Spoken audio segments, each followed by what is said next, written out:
श्री गुरु महाराज जी के पावन वचन हैं। किसी भी बुरी वस्तु की आदत न डालो। स्वभाव बनाना तो सरल है, किंतु उसमें परिवर्तन लाना कठिन हो जाता है।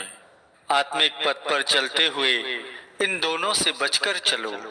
एक कनक और दूसरा कामिनी, ये दोनों ही इस मार्ग में रुकावट डालते हैं। यदि सद्गुरु शब्द का रस लेना चाहते हो तो विषय रसों का त्याग कर दो। एक म्यान में दो तलवारें कैसे समाएंगी। एकांत से अधिक प्रेम करो और दिल का सारा बोझ गुरु चरणों में समर्पित करके स्वतंत्र होकर रूहानी मार्ग की यात्रा करो।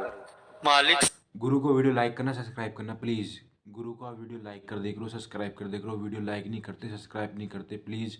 मैं बहुत मेहनत से वीडियो बनाता हूँ आप लोगों के लिए, तो ये सत्संग बहुत ध्यान से सुनना। वीडियो लाइक करना, सब्सक्राइब करना प्लीज़।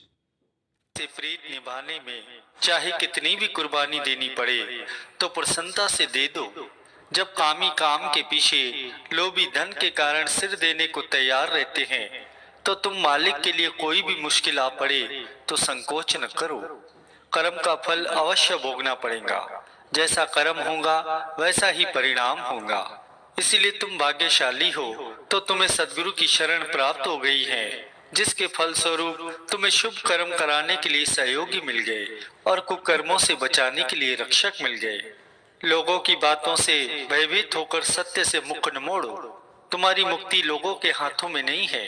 करोड़ों लोगों को चाहे प्रसन्न कर लो, परंतु मालिक की दृष्टि से यदि वंचित रह गए तो समझो असफल होकर जा रहे हो।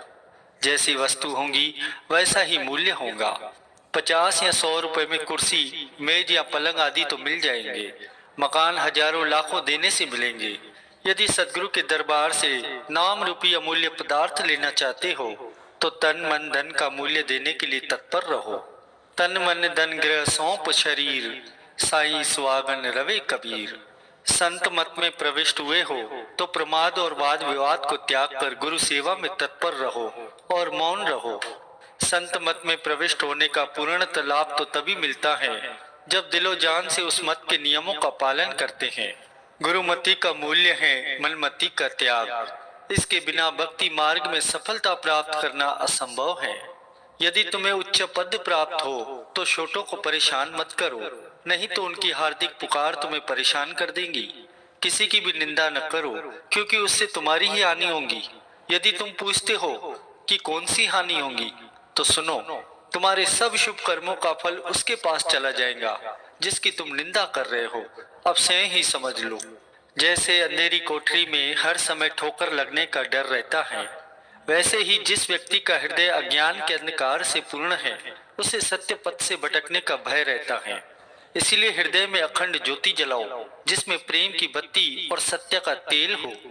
जिस सेवक का सद्गुरु के चरणों में प्रेम है वह नाम का अभ्यास करे। नाम का अर्थ मैं नहीं हूँ। संतों का फरमान है कि भगवान को अहंकार नहीं सुहाता। जहाँ नाम होगा वहाँ अहंकार नहीं होगा। सेवक को अपनी सुरती नाम में ऐसी जोड़नी चाहिए जिससे केवल तू ही तू रह जाए और मैं भूल जाए। इसी को कहते हैं सच्चा प्रेम। यदि सेवक को प्रेम रंग में रंगना चाहते हो तो सबसे पहले अपनी मोह ममता की मैल को सत्संग रूपी सरोवर पर जाकर धो लो। आत्मिक शक्ति की प्राप्ति के लिए कम खाना, कम बोलना और कम सोना आवश्यक है। जिसको प्रभु प्राप्ति की अभिलाषा है उसे अन्य सभी इच्छाएं त्याग देनी चाहिए। मन को इंद्रिय विषय विकारों की ओर से रोककर सिमरन और सेवा में निरंतर लगाओगे तो उस पुरुषार्थ का फल आत्मिक लाभ होगा। सिमरन में महान शक्ति है। जैसा लोहे लोहे से काटा जाता है, इसी तरह नाम के सिमरन से अन्य सभी मायावी विचारों को काट दो। बहुत से लोग बातें तो ऐसे करते हैं कि जैसे प्रभु की प्रसन्नता प्राप्त की हो, परंतु उनके कर्म देखो। प्रभु की महिमा भी केवल मायावी पदार्थों की प्राप्ति के लिए ही करते हैं। ऐसे लोगों को भक्त या बुद्धिमान नहीं कहा जा सकता। आत्मिक लाभ हानि की पूर्ण जानकारी केवल एक सद्गुरु को ही होती है।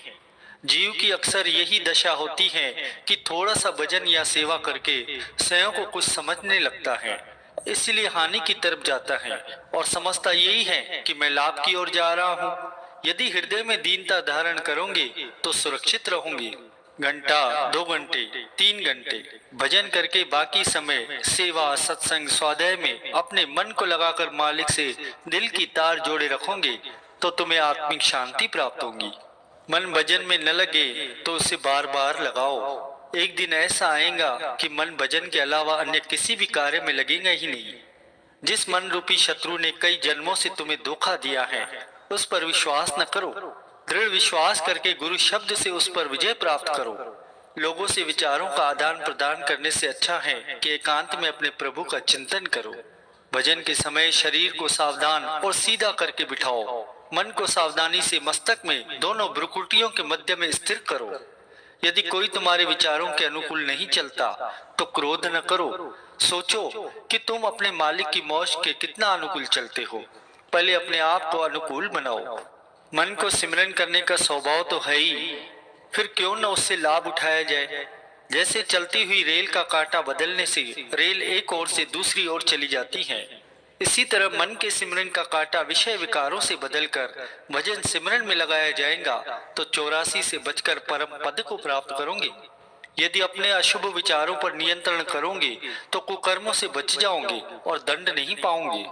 जैसे परीक्षा के दिन नजदीक आने पर विद्यार्थी अधिक पढ़ाई करते हैं, वैसे ही सेवक को भी चाहिए कि जैसे जैसे जीवन के दिन बीतते जाते हैं वैसे वैसे भजन अभ्यास के लिए समय और पुरुषार्थ को बढ़ाते चले। एक सेवक ने सदगुरु के चरणों में विनती की कि सच्चे पातशाह, अब मेरा कारोबार मेरे पुत्र संभालते हैं। श्री गुरु महाराज जी ने फरमाया कि अब तुम अपने काम में जुट जाओ। अपना काम क्या है? राम सिमर ए ही तेरे काज, अर्थात नाम के अभ्यास में लग जाओ। कहावत भी है कि जैसा अन्न वैसा मन, शरीर नाम की कमाई के लिए ही मिला है।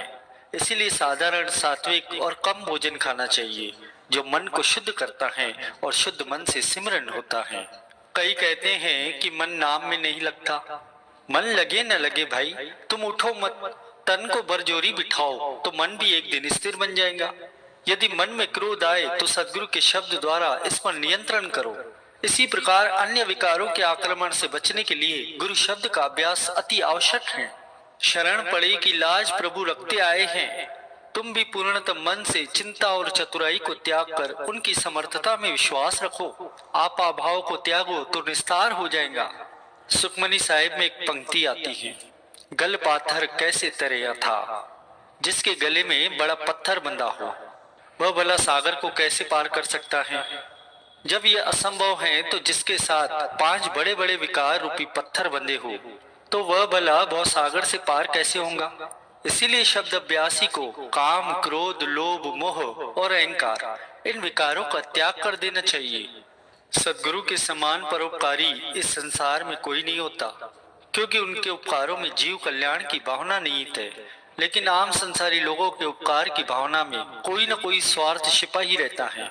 इसीलिए इस प्रकार के उपकार से कोई आत्मिक उन्नति नहीं होती। संत महापुरुषों ने नाम के सिमरन पर जोर दिया है। इसलिए नाम का सिमरन करना जड़ को पानी देना है और नाम को भुलाकर बाकी कर्म करना मानो पत्तों। गुरु को वीडियो लाइक करना,